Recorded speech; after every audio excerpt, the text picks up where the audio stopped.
लोकसभा चुनाव के परिणाम आने के बाद पूर्व कांग्रेस नेता आचार्य प्रमोद कृष्णम का बयान सामने आया है। पूर्व कांग्रेस नेता और कल की पीठाधीश्वर आचार्य प्रमोद कृष्णम ने कहा कि सरकार बनाने के लिए 272 का आंकड़ा चाहिए, जबकि एनडीए के पास 292 से ज्यादा का आंकड़ा है।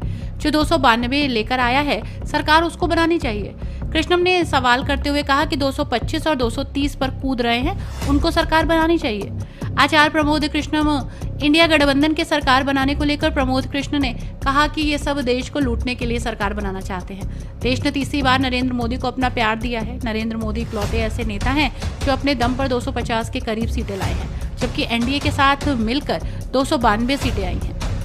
कल की पीठाधीश्वर ने कहा कि नरेंद्र मोदी पूरी शक्ति और सामर्थ्य के साथ तीसरी बार प्रधानमंत्री पद की शपथ लेंगे। चंद्रबाबू नायडू, नीतीश कुमार, चिराग पासवान और जीतन राम मांझी बहुत वरिष्ठ लोग हैं जो कि प्री इलेक्शन अलायंस में हैं। मुझे लगता है कि सभी लोगों ने बिना शर्त कह दिया है कि नरेंद्र मोदी के साथ हैं और रहेंगे। प्रमोद कृष्णम ने गठबंधन को चोरों की जमात बताया। उत्तर प्रदेश में चुनाव परिणामों को लेकर उन्होंने कहा कि ये कोई दो लड़कों की जोड़ी का कमाल नहीं, ये कोई लड़कों की करामात नहीं। भाजपा वाले थोड़ा सा अति उत्साह में रहे और वोट कम पड़वा दिए। अयोध्या में भाजपा की हार पर कृष्णम ने कहा कि अयोध्या वालों को ये समझना चाहिए कि इतने लंबे संघर्ष के बाद सनातन धर्म के मानने वालों को ये गौरव प्राप्त हुआ है। अयोध्या में भगवान राम का भव्य मंदिर बना है। अयोध्या से भाजपा को हार मिलना बहुत ही आश्चर्यजनक है। कृष्णम ने कहा कि हिंदू नहीं, भगवान राम को वनवास दिलाया गया था। हिंदुओं का विभाजन एक दिन पतन का कारण बनेगा। शपथ ग्रहण को लेकर आचार्य प्रमोद ने कहा कि नरेंद्र मोदी के अलावा इस देश में ऐसा कौन है जो भारत को सशक्त नेतृत्व प्रदान कर सकता है। मोदी आगामी लोकसभा 2024 के चुनाव पर रिजल्ट आ चुका है। वो एनडीए गठबंधन को 292 और इंडिया गठबंधन को 234 सीटें मिले, अन्य के खाते में 17 सीटें देंगे। इस प्रकार से देखते हैं कि एनडीए गठबंधन जो है सरकार किस तरीके से बनाएगा और क्या रणनीति रहेगी। सरकार बनाने के लिए 272 का आंकड़ा चाहिए और एनडीए के पास 292 से ज्यादा का आंकड़ा है, तो इसमें तो कोई सवाल उठना ही नहीं चाहिए। जो 292 लेके आया है सरकार उसको बनानी चाहिए, या 225-30 पे कूद रहे हैं उनको सरकार बनानी चाहिए। जैसे तेजस्वी यादव जी ने दिल्ली आने से पहले कहा था कि हमारी बात चल रही है, और उससे पहले जयराम नरेश ने भी कहा था कि एनडीए गठबंधन के कुछ घटक दलों से हमारी बातचीत चलेगी, हम सरकार बना लेंगे, और दावा भी कर रहे हैं कि सरकार हम जल्द से जल्द बनाएंगे। ये सब देश को लूटने के लिए सरकार बनाना चाहते हैं, और देश की जनता ने तीसरी बार लगातार नरेंद्र मोदी जी को अपना प्यार दिया है। नरेंद्र मोदी जी अकेले ऐसे नेता हैं जो अपने दम पर 250 के करीब सीटें लाए हैं, और एनडीए के साथ मिलकर के 292-293 सीटें आई। तो क्या 292 सीट लाने वाला सरकार ना बनाए, और ये 20 सीट लाने वाले, 25 सीट लाने वाले, 70 सीट लाने वाले ये सरकार बनाए, 90 सीट लाने वाले सरकार बनाए?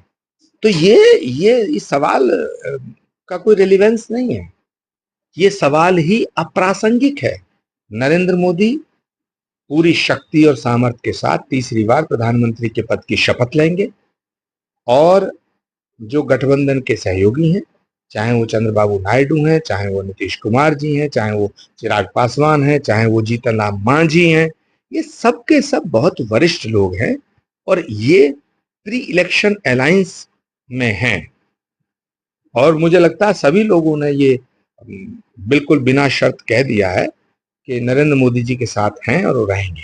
लेकिन सूत्रों से कुछ ऐसी जानकारी मिली है कि चंद्रबाबू नायडू जो है वो कुछ महत्वपूर्ण विभाग मांग रहे हैं।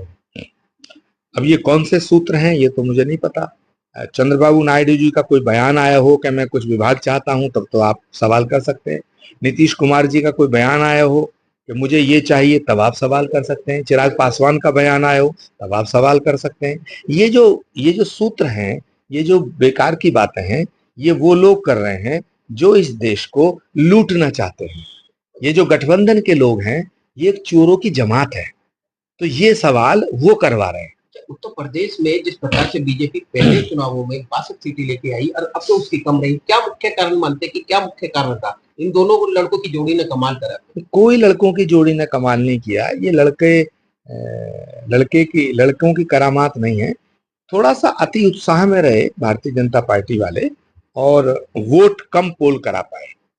अगर बीजेपी का जो वोट है, मोदी जी का जो वोट है, उसे उत्तर प्रदेश में अच्छी तरह पोल करा लिया होता तो नतीजे कुछ और होते। लेकिन फिर भी जनता का जो आदेश है वो तो जनादेश है, उसको हम स्वीकार करते हैं सभी। अयोध्या के बारे में मतलब एक ट्वीट भी मैंने पढ़ा था कि अयोध्या के अंदर केके भी थी, मंत्रा भी थी, एक धोबी भी था।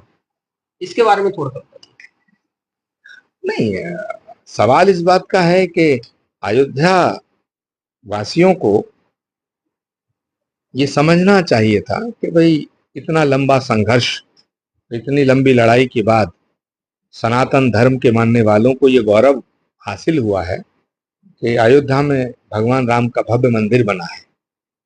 तो वहां से बीजेपी का हारना बड़ा आश्चर्यजनक था।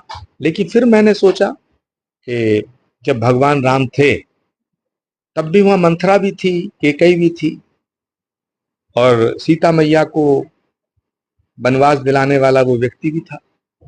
तो सवाल है, ये सब भी हिंदू ही थे और हिंदुओं ने ही भगवान राम को वनवास दिलाया था। तब कोई ना तो मुसलमान था, ना कोई ईसाई था।